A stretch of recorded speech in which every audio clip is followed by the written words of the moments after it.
I think that, when you say an 8-hour shift, most women cannot ask for that Yeah. because they understand that they would very easily be replaced.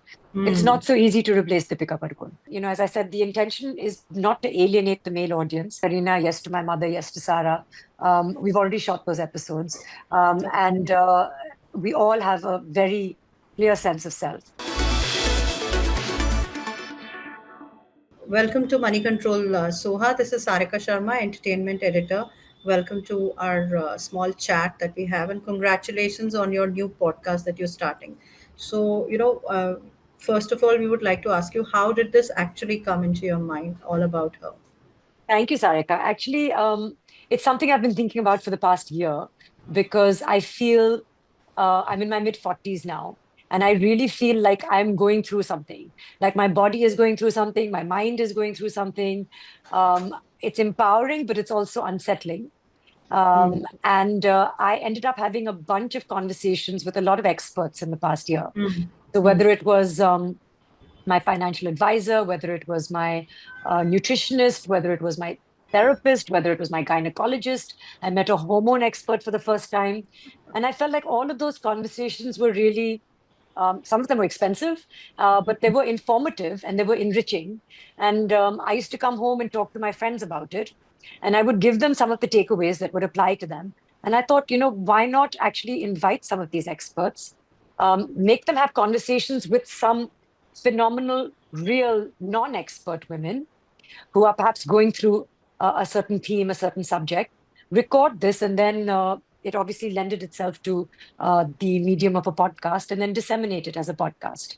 So that's where the genesis of this idea really came from. And then I sort of made a list of various subjects that I want to explore.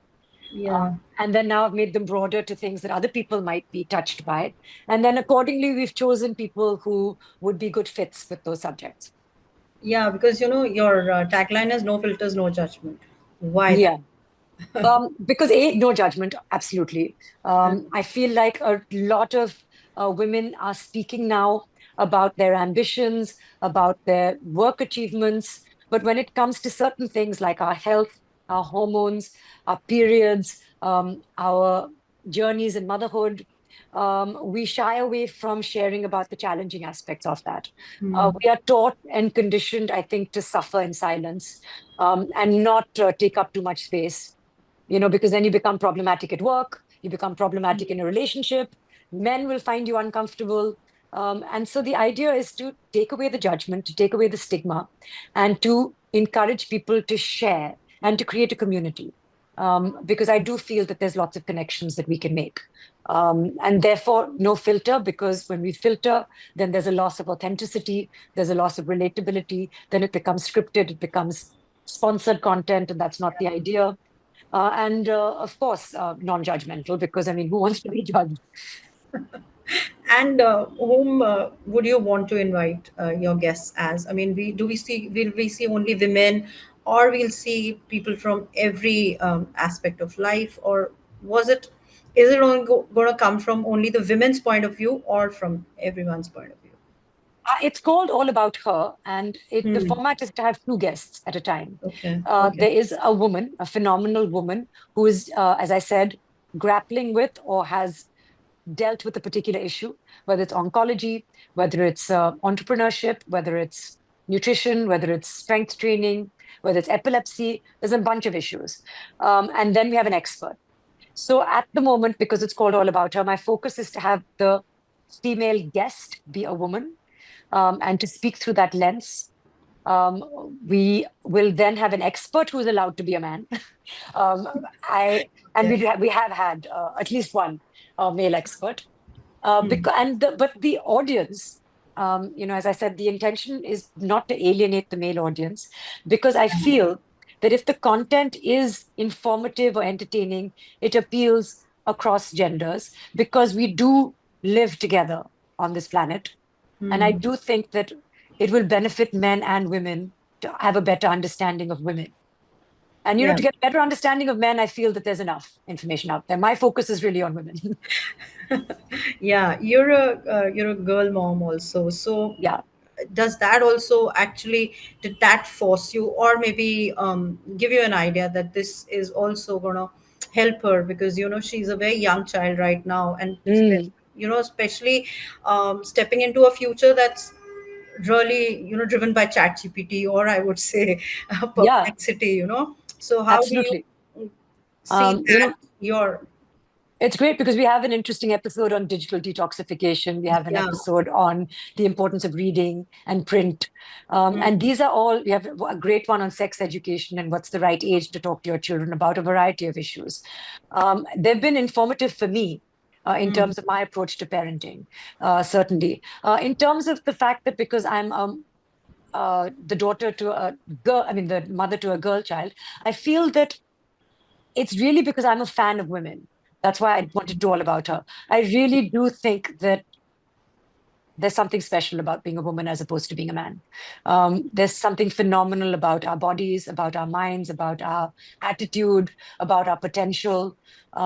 And that needs to be understood, that needs to be celebrated more. And yeah. that was the intention. In terms of it benefiting her, of course it will. I mean, I think that having these conversations will make me a better person, hopefully a better parent, and then her life will be improved by that. My intention is also to be a better wife, because one of Yeah. the episodes that I want to have is on how difficult is it to be in a monogamous long-term relationship with the same person. It's, I think, one of the most challenging things that can Yeah. happen, and to be happy, to be Yeah. voluntarily in that situation, and for both of you to be happy at the same time. It sounds Yeah. like a miracle. It's like it's not really Yeah. possible. But so is it an illusion? Is it something that we just pretend that we're doing? Is it something we condition ourselves and we just turn a blind eye to alternatives? So I want to really just understand and just have a range of conversations. So, do we also see women from your home, like Mrs. Sharmila Tagore or Kareena or Sara, also having conversations on this? Because you seem to, because whatever we have seen from your small clips that have come on your own channels as well, on your Instagram, we see that they have, you girls are very opinionated, and have a strong opinion about certain things. So, would Yes. that be? I Yes, to answer your question, yes. Yes to Karina, yes to my mother, yes to Sarah. We've already shot those episodes. And we all have a very clear sense of self. Yeah. Um, and it's wonderful to see because there's no right or wrong. Yeah. We're shaped by so much more than genetics because, some of us share the same genes as well. Mm, But we're shaped by experiences, by our families, by our education, by our work, by our friends. And all of that makes us individuals. And the real idea is to get people who have a sense of self, mm, mm, who are comfortable sharing. And they're not on the show because they're famous. They're on mm, the show because they are authentic, mm. and because they're really sharing also out of a sense of love for me, and therefore being authentic selves on the show and being supportive, but also because they have the confidence to be able to speak what's in their heart and minds.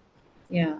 And so, growing in this world, digital world, there are a lot of podcasts that are already on online, and there are many people who are into this podcast thing. So, does podcast actually, and you're giving it on YouTube, so it'll be available for free, all for all.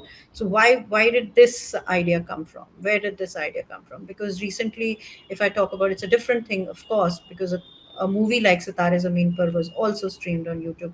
So people are moving, like you guys in this field are moving towards YouTube. Why do you think that YouTube is giving Uh, free accessibility to users is important? you see, I think for me, the motivation was not really monetizing this. The Mm, motivation was, now that I have these episodes and I think that they're interesting, mm, how do I ensure that I get the widest possible reach? yeah. Mm, And that is YouTube. The idea is, of course, if you're going to pay for it, why I don't want to have that expectation that somebody is going to subscribe, pay for something that they don't really know as yet. mm, So, and because it is information that I feel has improved my life, and I have paid some of these experts to get that information in terms of I've had consultations with them. That's how I've known them. And then very kindly, every single person has come on this episode for free. There's no sponsor, there's no brand associated with it. So, Hmm. in terms of, it's not that I don't enjoy making money, but I have other avenues of making Yeah. money. And I want to underline that this is not sponsored content. As Hmm. of now, none of the episodes is sponsored. That's not to say in the future one may not, but I will always I will always underline what content is sponsored and what is not, because I want it to be authentic and reliable and relatable to people. So as of now, we've shot 20 episodes. I've invested some money in it. The idea is to put it on YouTube because this is podcast friendly. The outreach will be the most, and hopefully slowly build a community whereby this can become a one-stop shop for people Yeah. to go for reliability. Because you refer to ChatGPT, AI, fake, Yeah. there's a lot of information out there, but how much of it is the truth? How much of it is Yeah. real, reliable? Yeah. So the idea is to really focus on creating something that is credible. Yeah, because you have lots of reels. One reel will say drinking water is good, and the next reel would say that drinking water is bad. So Yes. what you Yeah. rely on. So in this time, Yes. and how was your husband's reaction, Mr. Kunal and Mr. Saif, your brother's reaction to your idea of only women? Um, they, Kunal was like, another podcast, and you're coming on YouTube. And I don't know if you're aware or not, he's just opened his own YouTube Yes, channel I did. I this saw. month. So he was Yeah. like, this month. So I was like, yeah. I they're excited. I think that both of them think that I'm good in terms of that I have a good head on my shoulders and that I speak Mm. well, and that whatever I do, I make an effort to do it, um, as I said, with integrity and hard work. And I want it to be reflective of um, my personality.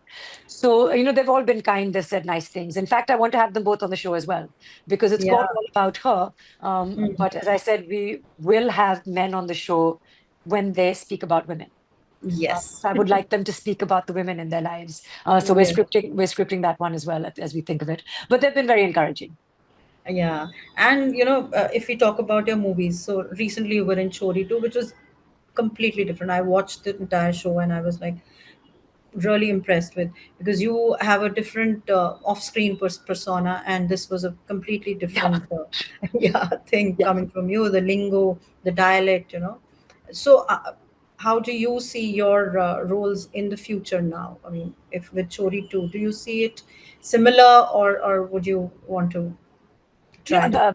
the I think the aspiration for me certainly is to try new things, I think, is to step outside of your comfort zone and to be challenged as an actor. Yeah, And the opportunity to play an antagonist, especially in a horror, is yeah, very appealing, because it's a yeah, very visual, cinematic, yeah, you know that you're going to be helped by special effects and music, and it's going to be haunting and all of that. And my daughter's only concern was that, okay, I understand you're playing a mean character, but does she become nice at the end? yeah. So that was her only Yes. question. So Uh-huh. I mean, as I said, what I enjoyed playing that. It was challenging to learn the dialect and to work on the body language and things like that. I would like to play something that is closer to home, something that is urban and somebody who perhaps dresses like me and talks like me a little bit more. And I haven't had the chance to do that for a while. Yeah, But what helped me, and because it could have gone, it went well. The yeah. general response was good. So, it gave me a sense of confidence as well. The next one that I'm doing is slightly more like me because it's set in England and I play a mother to a Okay. young child, in fact, who was missing, and it's a thriller. And Mm. there's Madhavan and myself and Rashi Khanna, and it's a thriller, which is my favorite genre. So Yeah. the idea is just to do different things. I think be authentic when it comes to social media and your portrayal of yourself in the media. But when it comes to fiction, I think you can do anything. Yeah. Do you also agree with me that in the past 5 years, if we go from 2020, when the lockdown happened or the corona thing happened, to now, things have changed both for personal reasons also, and in movies as well, like OTT, the advent of OTT, and the viewing of movies. So do you think that now Bollywood is, or we would say Hindi film industry or any film industry, is offering much variety of roles, much deeper or layered roles to women I as well? I think absolutely. When I see like I've said in the past, about a generation ago, as a woman in your 40s, you wouldn't really see an authentic representation of Yeah. yourself on screen. Mm. Now you can. Now you see women helming shows and roles, and they're playing themselves at the age of Mm. 40, 40 plus. You have Neena Gupta, you have Zeenat Aman, you have more senior Ratna Pathak Shahs, more senior Yeah. roles, and they're not on the fringe of things. They're not just playing the hero's mother. Mm. They are meaty roles. So that gives Mm. me hope.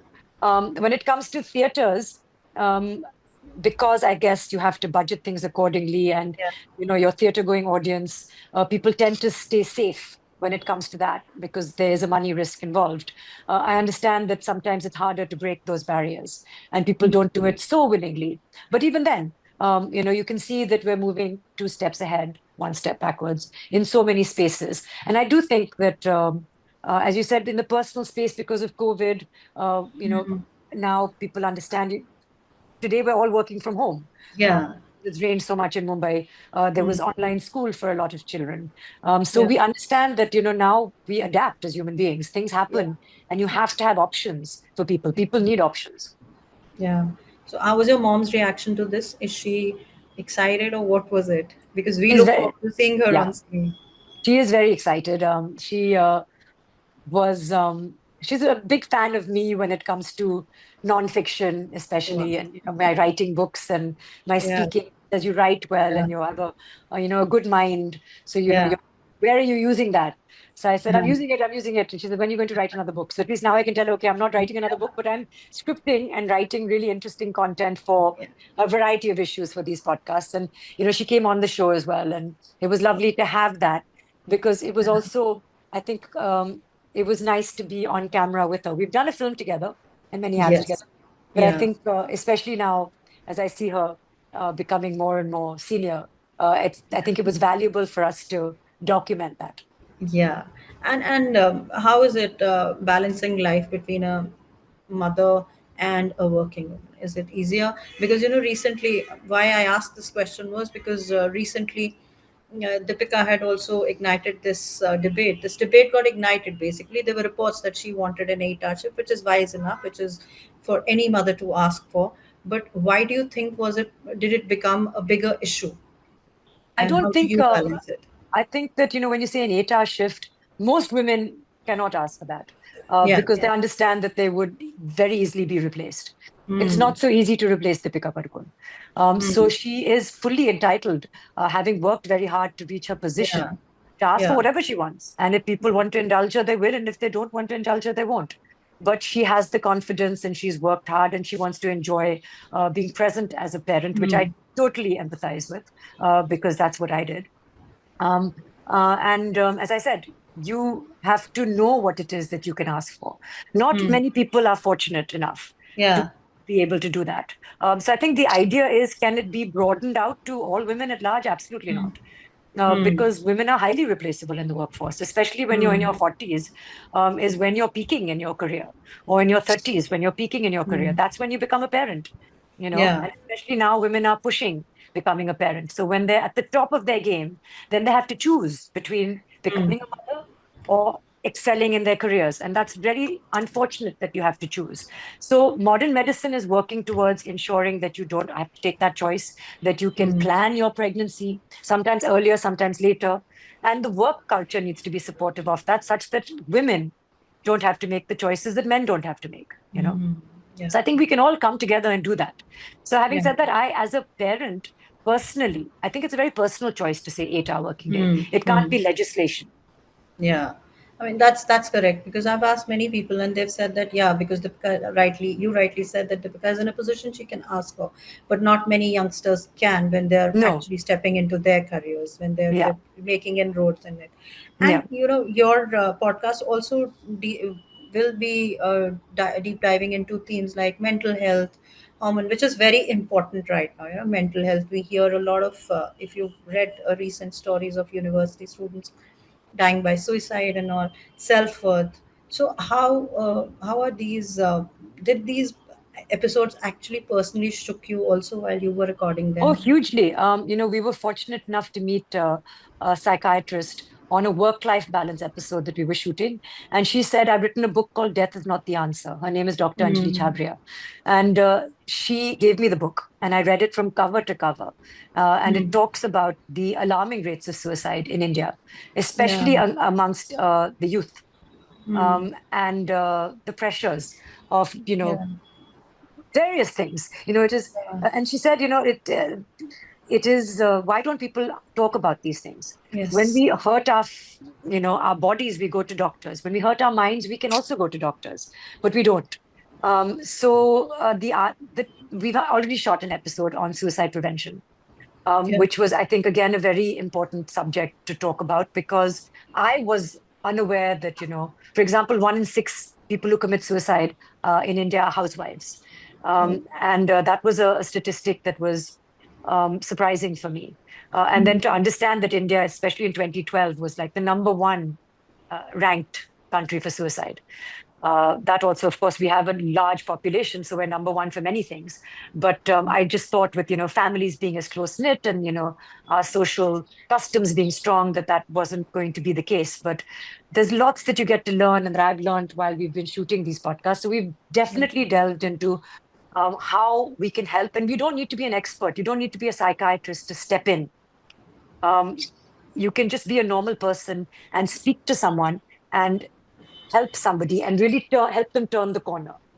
Yeah, and you've done powerful films in the past also. If it will, we talk about Rang De Basanti, we talk about Aista Aista.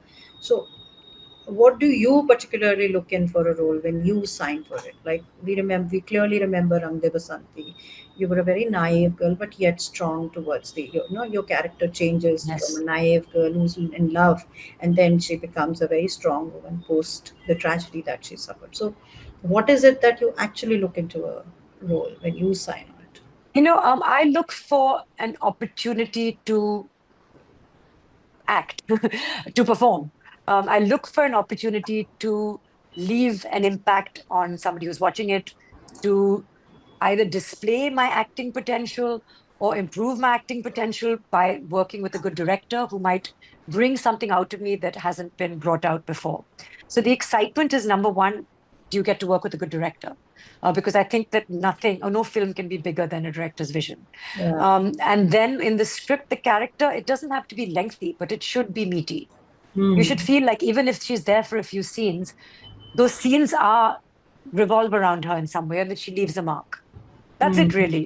Otherwise, there's no rocket science behind it. It should appeal to you. You should say, okay, I would like to see this film, but I don't want to see myself in this film. Or I would feel really, really sad to lose this film and to see someone else playing this, because I feel like I could do justice to this role. Yeah. And any of your mom's films that you would want to recreate, you want it to be remade, and you should be cast in it. I think most star children tend to avoid comparison with Why? family members, because especially when their mother is my mother, you're probably not going to fare very well in that comparison. Yeah. So the idea is to stay very far away from roles that have already been done by her. Okay. Thank you so much for this lovely conversation and all the best for your Thank you so much. Thank you.